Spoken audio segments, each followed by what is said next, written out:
سے کسی کو روک دے اور یہاں پر انتشار پھیلائے. قرآن مجید وَمَنْ أَظْلَمُ مِمَّنْ مَنَعَ مَسَاجِدَ اللَّهِ أَنْ يُذْكَرَ فِيهَا اسْمُهُ وَسَعَىٰ فِي خَرَابِهَا.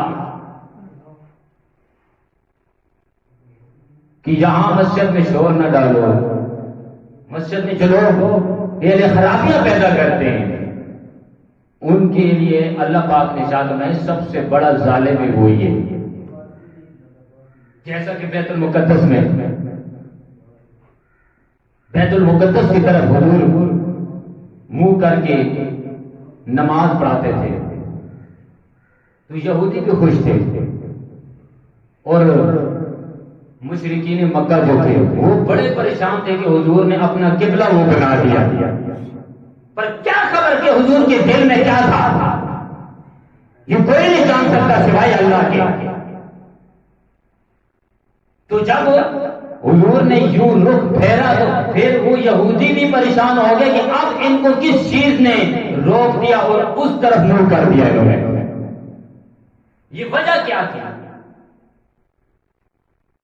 اور بیت المقدس کی طرف منہ کر کے نماز پڑھنا یہ وجہ کیا تھی؟ اور پھر وہ پھیر دیا گیا پھر اس کی وجہ کیا تھی؟ وہ بیت المقدس وَمَنْ أَظْلَمُ مِمَّنْ مَنَعَ مَسَاجِدَ اللَّهِ أَنْ يُذْكَرَ فِيهَا اسْمُهُ وَسَعَىٰ فِي خَرَابِهَا. اس کا شان نزول کب ہوا؟ دو قول ہیں. ایک تو یہ ہے کہ مسجدوں میں خرابیاں پیدا کرتے تھے. بیت المقدس میں آگ لگائی جلایا گیا خنزیر تک ذبح کیے گئے. پتہ نہیں کیا کیا کیا ہے کس نے؟ نصرانیوں نے. پھر جب دوسرا قول یہ ہے کہ مشرکین مکہ والوں نے حضور علیہ السلام کو منع کر دیا. یہاں آنے سے بھی حج کرنے سے منع کر دیا, نماز پڑھنے سے منع کر دیا, خطبہ پڑھنے سے منع کر دیا, ذکر و اذکار سے منع کر دیا, تسبیح و تحلیل سے منع کر دیا, ہر چیز سے منع کر دیا. تو پتہ چلا کہ جو منع کرنے والا ہے آج بھی اس دور میں بھی جہاں کہیں بھی جو منع کرنے والا ہے وہ ان لوگوں میں شامل ہے. اور ان لوگوں کے بارے میں رب کائنات نے ارشاد فرمایا کہ سب سے بڑا ظالم ہے یہی وہی ہے. کیا ہم نے اپنے آپ کا کبھی محاسبہ کیا؟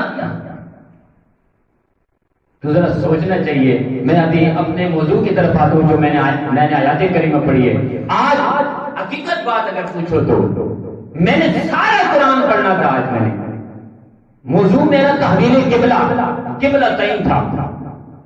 میں نے 2 رکوع آج پڑھ کر آپ کو سنانے تھے پر کیا کروں مال اتنا پڑا ہوا ہے, اشتجا ماحول ہے. کبھی کبھی دل پریشان ہوتا ہے کہ یہ اللہ پاک کے گھر کیسے آباد ہو, یہ کیسے آباد ہوتا ہے, یہ بچوں سے آباد ہوتا ہے, یہ ہم سے آباد ہوتا ہے. جب ہم گھروں سے نکلیں گے مسجد میں آئیں گے بچوں کو بھیجیں گے پڑھائیں گے دکھائیں گے. یہ نہیں کہ ایک اپنی کر رہے دوسرا اپنی کر رہے, نہیں. اور کوئی لوگ ایسے کہتے ہیں کہ اپنی طبیعت کی نہیں ماننی چاہیے, حضور کی شریعت پہ عمل کرنا چاہیے. جب ہم اپنی طبیعت پر عمل کریں گے تو نہیں, اپنی طبیعت کی تو صحابہ کرام نے بھی عمل نہیں کیا. حضور جب رخ پھیرا بیت المقدس کی طرف نماز پڑھتے تھے تو صحابہ کرام بھی پیچھے کھڑے. پوچھا نہیں صحابہ کرام نے کہ وجہ کیا ہے, نہیں.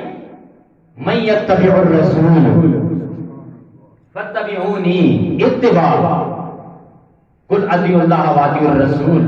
اللہ کی اطاعت کے بعد حضور کی اطاعت اور حضور کی اطاعت میں ہی اللہ کی اطاعت ہے.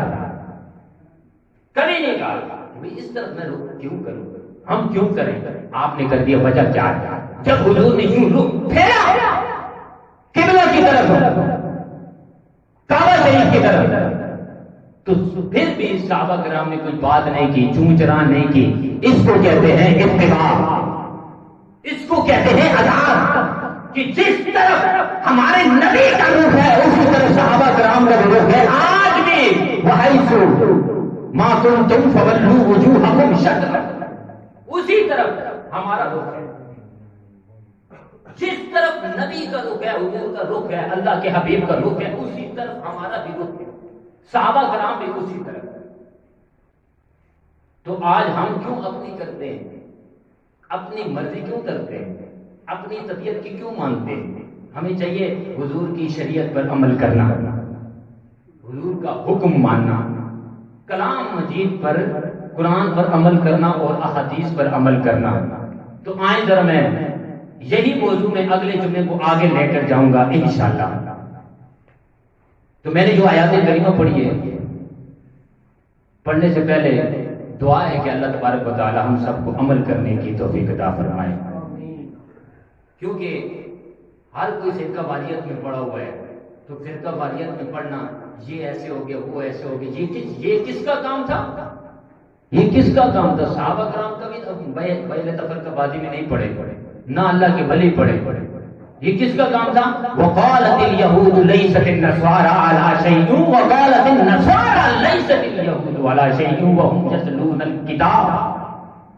کہ کتاب کا علم جانتے ہوئے بھی یہودی کہتے ہیں ہم بہتر ہیں، ہم ٹھیک ہیں، ہم جنتی ہیں، ہم نمازی ہیں، اور عیسیٰ علیہ السلام کو ماننے والے کہتے ہیں ہم ٹھیک ہیں، ہم اعلیٰ ہیں، فقط جنت ہماری ہے۔ بس یہی جھگڑا۔ تو اللہ پاک کیا کہتا ہے کہ ان کو جھگڑنے دیجیے، تو آئیں گے میرے پاس ہی، تو فیصلہ کرنے والا تو میں ہوں۔ تو آئیں، حضور علیہ السلام بھائی نماز میں کھڑے ہیں، ابھی حضور کا دل تھا، میں اس کس کعبہ شریف کی بات کر رہا ہوں نا، وہ کعبہ شریف جس کو تعمیر کیا حضرت بھائی ابراہیم نے، حضرت ابراہیم علیہ السلام نے۔ کون تھے؟ میرے آقا علیہ السلام کے، مصطفیٰ کریم صلی اللہ علیہ وسلم کے جد امجد۔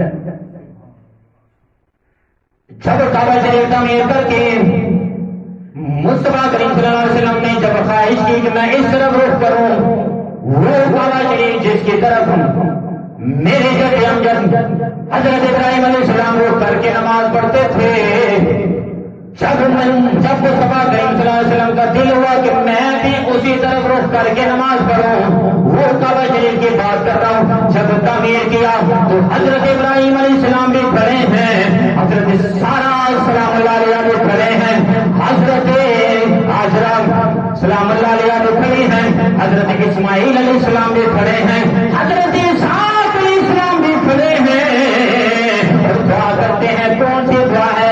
یا رب العالمین، جو اس تیرے گھر کی طرف منہ کر کے 2 رکعت نماز نفل پڑھ لے، اے اللہ اس کے حق میں میری شفاعت قبول فرما۔ ابراہیم علیہ السلام دعا کر رہے ہیں کہ اے اللہ جو اس تیرے گھر کی طرف منہ کر کے 2 رکعت نماز نفل ادا کرے، اس کے حق میں میری شفاعت قبول فرما۔ اسماعیل علیہ السلام نے دعا کی، اے اللہ جو اس تیرے گھر کی طرف جوان مرد منہ کر کے 2 رکعت نماز نفل پڑھے، اے اللہ